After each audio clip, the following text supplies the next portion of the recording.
Hello मेरे प्यारे साथियों। आज हमारी पशु परिचर की पार्ट बी की जो है हमारी थर्ड क्लास होने वाली है। अगर आपने अभी तक उन क्लासों को नहीं देखा है तो कृपया जाकर उन क्लासों को ज़रूर देखें। तो आज की क्लास हम बिना किसी देरी के शुरू करते हैं। अगर आप चैनल पर पहली बार आए हैं तो कृपया चैनल को सब्सक्राइब जरूर करें। तो आज हम पशुओं की प्रमुख नस्लों के बारे में पढ़ने वाले हैं। जो हमारे पशु होते हैं ना, उनकी कौन कौन सी नस्लें होती है। तो सबसे पहले हम गाय पर चर्चा करते हैं। तो सबसे पहले जो हमारा टॉपिक है ना, वो हम गाय पर चर्चा करें, यानी गाय की कौन कौन सी नस्लें होती हैं। तो गाय की नस्लों की बात की जाए, यानी ब्रीड ऑफ काउ, ब्रीड का मतलब हो गया नस्ल, तो इन पर हम चर्चा करते हैं। तो पशुपालन कृषि व्यवसाय के साथ जुड़ा हुआ मुख्य व्यवसाय है। हमारे यहाँ प्राचीन काल से पशुधन को विशेष महत्व दिया जा रहा है। गाय एक महत्वपूर्ण जानवर है जो संसार के प्राय सर्वत्र पाई जाती है। भारतीय गाय से उत्तम किस्म का दूध प्राप्त होता है, इसलिए हिंदू गाय को माता यानी गौ माता मानते हैं। इसके बछड़े बड़े होकर गाड़ी खींचते हैं, ये खेतों की जुताई करते हैं। राष्ट्रीय पशु अनुवांशिक संसाधन ब्यूरो करनाल हरियाणा ने अपने भारतीय गायों की 40 नस्लें बताई हैं, जिन्हें उपयोगिता के आधार पर 3 वर्गों में बांटा गया है। यानी यहाँ पे क्या कहना चाहता है अगला यह कहना चाहता है कि जो हमारा पशुधन कृषि है ना, जो पशुधन कृषि व्यवसाय के साथ जुड़ा हुआ एक मुख्य व्यवसाय है। यानी पशुधन एक कृषि के साथ जुड़ा हुआ व्यवसाय है। हमारे यहाँ प्राचीन काल से ही पशुधन को विशेष महत्व दिया जा रहा है। यानी हमारे यहाँ पर हम प्राचीन समय से हम पशुओं को बहुत ज़्यादा महत्व दे रहे हैं। और गाय एक महत्वपूर्ण जानवर है, यानी गाय को एक महत्वपूर्ण जानवर माना गया है जो संसार में सर्वत्र पाई जाती है। यानी जो संसार के सभी क्षेत्र के अंदर गाय आपको देखने को मिल जाएगी, यानी गाय पाई जाती है। भारतीय गाय से उत्तम किस्म का दूध प्राप्त होता है।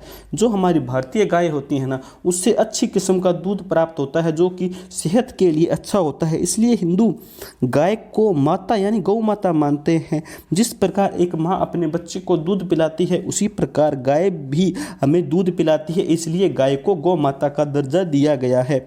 इसके बछड़े बड़े होकर गाड़ी खींचते हैं, यानी जो इसके बछड़े होते हैं ना, बड़े होकर गाड़ी खींचते हैं और ये खेतों की जुताई करते हैं, यानी ये खेतों को जोतते हैं ताकि उसे हमें अनाज प्राप्त हो सके।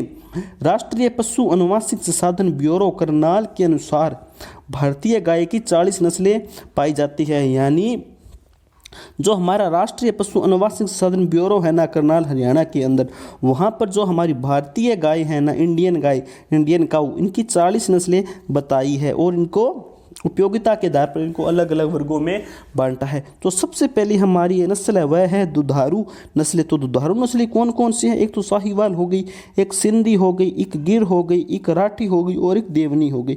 ये सभी की सभी दुधारू नस्लें हैं। तो दुधारू नस्लें कौन कौन सी हो गई? साहिवाल हो गई, सिंधी हो गई, गिर हो गई, राठी हो गई, देवनी हो गई। ये सभी के सभी दुधारू नस्लें हैं। उसके बाद है अगली दिक्काजी नस्लें। यानी दिक्काजी नस्लें कौन सी हो गई? तो दिक्काजी नस्लों के अंदर एक तो थारपार आ गई, एक कांकरेज आ गई, एक हरियाणा आ गई, एक अंगोल आ गई, एक डांगी आ गई, एक पंगानूर आ गई, एक देवली आ गई, एक मेवाती आ गई, एक गाबलाब आ गई, एक सीरी आ गई, एक राठी आ गई, एक कृष्णा घाटी आ गई और एक निमाड़ी आ गई।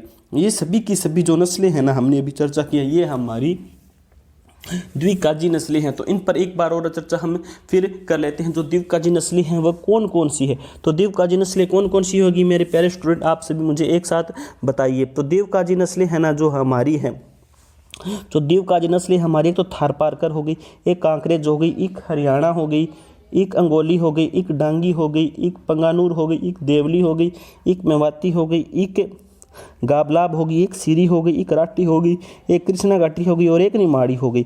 ये सभी की सभी द्विकाजी नस्लें हैं। उसके बाद है अगली 3 नंबर भारवाही नस्लें। तो भारवाही नस्लें कौन कौन सी हो गई?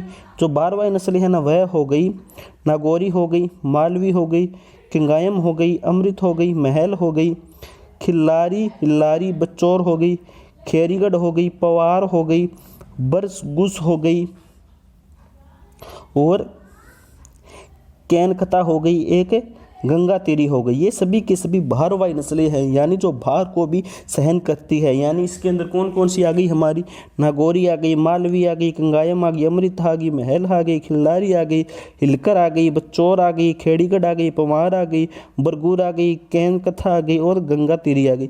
ये सभी की सभी हमारी कौन सी हो गई? ये सभी की सभी हमारी भारवाही नस्लें हो गई। उसके बाद आगे है, आगे क्या है? उपरोक्त नस्लों के अतिरिक्त केरल में कम ऊंचाई एवं छोटे आकार की वेचूर नस्ल की गाय पाई जाती है। यानी जो उपरोक्त नस्ल है ना, ये जितनी की जितनी, इसमें केरल में कम ऊंचाई एवं छोटे आकार की वेचूर नस्ल की गाय पाई जाती है, जिसे क्या है, जिसे मिनिएचर गाय कहते हैं। जिसे किस नाम से जाना जाता है? मिनिएचर गाय के नाम से जाना जाता है।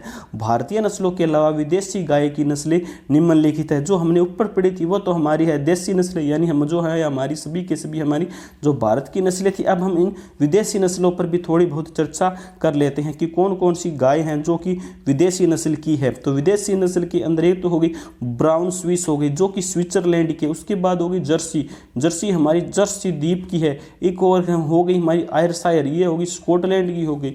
एक हमारी होगी गरनसी, ये होगी गरनसी द्वीप की होगी। एक शोरटोरन, ये होगी इंग्लैंड की हो गई। एक है रेड डेन, ये डेनमार्क की हो गई। एक है होल्स्टीन फ्रीजियन, ये हॉलैंड की हो गई। जो ये नस्लें हैं ना सात, ये सभी की सभी विदेशी नस्लें हैं। तो इन पर भी हम थोड़ी सी एक बार और चर्चा कर लेते हैं। तो अभी एक हम चर्चा करी जाए तो सबसे पहले होगी ब्राउन स्विस, इसकी कौन सी हो गई? ये होगी स्विट्जरलैंड। उसके बाद है जर्सी, जर्सी की कौन सी होगी? जर्सी द्वीप होगी। एक कौन सी? आयरशायर, इसकी कौन सी होगी? स्कॉटलैंड। एक होगी गरनसी, गरनसी कौन सी होगी? गरनसी द्वीप होगी। एक शॉर्ट हॉर्न होगी जो कि इंग्लैंड की है। उसके बाद है रेडरन, ये हमारी डेनमार्क की है। और फिर है होल्स्टीन फ्रीजियन, ये हॉलैंड की है। तो इसके अतिरिक्त भारत में राष्ट्रीय डेयरी अनुसंधान संस्थान करनाल में संकर प्रजनन द्वारा गायों की कुछ संकर नस्ल तैयार की गई है। जैसे क्या हो गई? करण फ्रीज हो गई और करण स्विस हो गई। ये सभी की सभी जो नस्लें हैं वो तैयार की गई है। ये भारत के राष्ट्रीय डेयरी अनुसंधान करनाल के संकर प्रजनन द्वारा गायों की कुछ संकर नस्ल तैयार की है। कहाँ पर तैयार की गई है? ये करनाल के अंदर की गई है। उसके बाद कौन सी गाय आ गई? उसके बाद हमारी गिर आ गई। गिर क्या है? गिर पर हम चर्चा कर लेते हैं। गिर एक गाय की नस्ल है, तो इस पर अब हम चर्चा कर लेते हैं। उत्पत्ति स्थान एवं विवरण क्या है? गिर का जो उत्पत्ति स्थान एवं विवरण, उस पर हम चर्चा करते हैं। इस नस्ल का मूल स्थान काठियावाड़ वन क्षेत्र है। जो गिर नस्ल की गाय है इसका मूल स्थान कहाँ पर है? इसका मूल स्थान हो गया काठियावाड़ वन क्षेत्र के अंदर है। यह नस्ल जूनागढ़, भावनगर एवं अमरेली जिलों में पाई जाती है। यह नस्ल कहाँ पर पाई जाती है? यह नस्ल जूनागढ़ हो गया, भावनगर हो गया और अमरेली जिलों में पाई जाती है। गिर नस्ल राजस्थान के अजमेर एवं भीलवाड़ा जिले में पाई जाती है। जो हमारी गिर नस्ल है ना, तो ये गिर नस्ल अजमेर एवं भीलवाड़ा जिले के अंदर पाई जाती है। तो गिर नस्ल पर एक बार और चर्चा कर लेते हैं हम। उत्पत्ति एवं इसके स्थान पर विवरण पर बात की जाए तो इस नस्ल का मूल स्थान काठियावाड़ा वन क्षेत्र है। तो इस नस्ल का मूल स्थान कौन सा है? इस नस्ल का मूल स्थान काठियावाड़ा वन क्षेत्र है। यह नस्ल जूनागढ़, भावनगर एवं अमरेली जिलों में पाई जाती है। गिर नस्ल राजस्थान के अजमेर एवं भीलवाड़ा जिले में पाई जाती है। तो आप इसको अच्छी तरह याद कीजिए कि गिर नस्ल कहाँ पाई जाती है? अजमेर एवं भीलवाड़ा जिले में पाई जाती है।